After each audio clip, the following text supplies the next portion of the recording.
वक्फ board जो था उसके अमेंडमेंट के लिए एक जेपीसी बनाया गया, जॉइंट पार्लियामेंट्री कमेटी। ये जेपीसी तब बनाई जाती है जब किसी विधेयक को लेकर विवाद हो जाता है। तब वक्फ बोर्ड क्या था, जब देश का विभाजन हुआ तो उस समय बहुत सारे लोग जो यहाँ से इंडिया से पाकिस्तान चले गए तो उनकी जो संपत्ति यहाँ रह गई उसकी देखरेख के लिए वक्फ बोर्ड बनाया गया। इसके अलावे कुछ लोग जो थे वो चाहते थे जैसे किसी के बाल बच्चे नहीं हुए या कुछ भी हुआ जिसके पास ज्यादा धन संपत्ति है, वो मुस्लिम है अगर, तो वो अपनी धन संपत्ति जमीन जायदाद को वक्फ बोर्ड को दे सकता था और कि इस पे कोई सामाजिक धार्मिक या फिर सोशल चैरिटेबल वर्क होगा। तो ये वक्फ बोर्ड था। इसमें कुछ जमीनें विवादित आ गई कि वक्फ बोर्ड का कहना था कि ये जमीनें वक्फ के अंडर में आती है। अब उसमें वक्फ बोर्ड में जो सबसे टिपिकल चीज क्या था कि वक्फ बोर्ड का जो जुडिशियल सिस्टम था उसमें भी सब मुस्लिम थे। तो कई बात ये उठा कि जो इसमें जो ट्रिब्यूनल फैसला सुनाएगा वो खुद ही ट्रिब्यूनल क्या है, वन साइडेड है।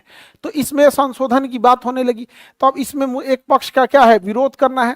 हालांकि वक्फ बोर्ड के पास जितनी जमीनें थी, वक्फ बोर्ड ने मुसलमानों के कल्याण के लिए अगर वक्फ बोर्ड की जमीन का यूज किया होता तो आज मुसलमान बहुत आगे गए होते। इन्होंने कोई खास यूज नहीं किया।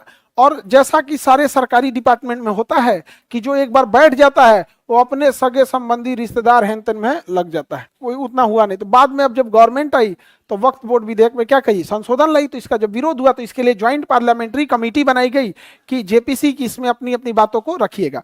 जेपीसी में जितने सुधार को रखा गया था सारे सुधार को, सारे आपत्तियों को खारिज कर दिया गया। कहा कि आप लोग का मांग कुछ ऐसा नहीं है, संशोधन होगा तो होगा। अब सरकार इसमें क्या कर रही है, संशोधन कर रही है। समझ में आ गया कि नहीं आ गया? आगे बढ़े।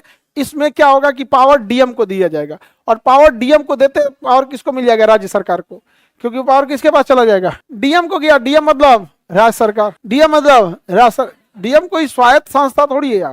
अब इसी को लेके बात चल रहा होता है कि जो लोग भारत से पाकिस्तान चले गए थे ना, उनकी जमीन उखाड़ के तो नहीं ले गए थे, वो जमीनें यहीं छूट गई थी, छोड़ के गए थे। और जो पाकिस्तान से हिंदू भारत में आए थे, सिख आए थे, उनकी जमीनें पाकिस्तान में छूट गई थी। पाकिस्तान वालों ने उनकी जमीन लूट लिया, सब लूट लिया। हिंदू सिख जैन का पाकिस्तान में क्या हाल है आप तो जानते ही हैं। लेकिन भारत क्योंकि एक ब्रॉड थिंकिंग दूर तक था तो उसने कहा कि ये जो उनकी जमीनें हैं इसको देख रेख करने के लिए एक बोर्ड बना दिया।